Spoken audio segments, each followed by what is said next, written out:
ಹೆತ್ತ ತಾಯಿಯನ್ನ ಪುತ್ರನೊಬ್ಬ ಕೊಲೆಗೈದು ಬೆಂಕಿ ಹಚ್ಚಿ ಸುಟ್ಟು ಹಾಕಿರುವ ಪೈಶಾಚಿಕ ಕೃತ್ಯ ಕಾಸರಗೋಡಿನ ವರ್ಕಾಡಿಯಲ್ಲಿ ನಡೆದಿದೆ. ವರ್ಕಾಡಿ ನಲ್ಲೆಂಗಿಯ ನಿವಾಸಿ 59 ವರ್ಷ ವಯಸ್ಸಿನ ಹಿಲ್ಡಾ ಮೊಂಟೇರೋ ಎಂಬಾತರೆ ಕೊಲೆಗೀಡಾದ ದುರ್ದೈವಿ. ಇನ್ನು ಘಟನೆಯಲ್ಲಿ ನೆರೆಮನೆಯ ನಿವಾಸಿ ಹಾಗೂ ಸಂಬಂಧಿಕೆಯೂ ಆದ 30 ವರ್ಷ ವಯಸ್ಸಿನ ಲೋಲಿಟಾ ಎಂಬಾತರಿಗೂ ಗಂಭೀರ ಸುಟ್ಟ ಗಾಯಗಳಾಗಿವೆ. 26 ವರ್ಷ ವಯಸ್ಸಿನ ಮೆಲ್ವಿನ್ ಮೊಂಟೇರೋ ಎಂಬಾತನೇ ಕೃತ್ಯ ಎಸಗಿರುವ ಆರೋಪಿ.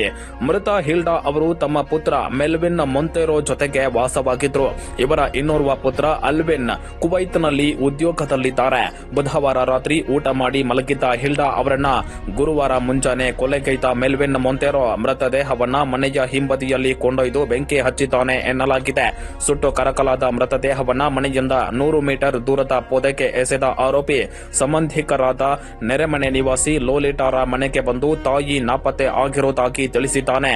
ಗಾಬರಿಗೊಂಡು ಅವರು ಮನೆಗೆ ಬಂದಾಗ ಲೋಲಿಟಾರಿಗೂ ಬೆಂಕಿ ಹಚ್ಚಿದ್ದಾನೆ ಎನ್ನಲಾಗಿದೆ. ಪರಿಣಾಮ ಸುಟ್ಟ ಗಾಯದಿಂದ ಗಂಭೀರ ಸ್ಥಿತಿಯಲ್ಲಿ ಇರುವ ಲೋಲಿಟಾ ಅವರನ್ನ ಮಂಗಳೂರಿನ ಖಾಸಗಿ ಆಸ್ಪತ್ರೆಗೆ ದಾಖಲಿಸಲಾಗಿದೆ.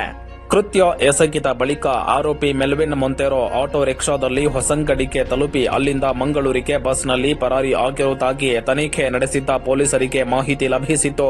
ಆದ್ದರಿಂದ ಆರೋಪಿಯ ಬೆನ್ನು ಬಿದ್ದ ಪೊಲೀಸರು ಕುಂದಾಪುರದಲ್ಲಿ ಆತನನ್ನ ಬಲೆಗೆ ಕೆಡವಿದ್ದಾರೆ ಎನ್ನಲಾಗಿದೆ. ಈ ಬಗ್ಗೆ ಮಂಜೇಶ್ವರ ಠಾಣೆಯಲ್ಲಿ ಪ್ರಕರಣ ದಾಖಲಾಗಿದೆ.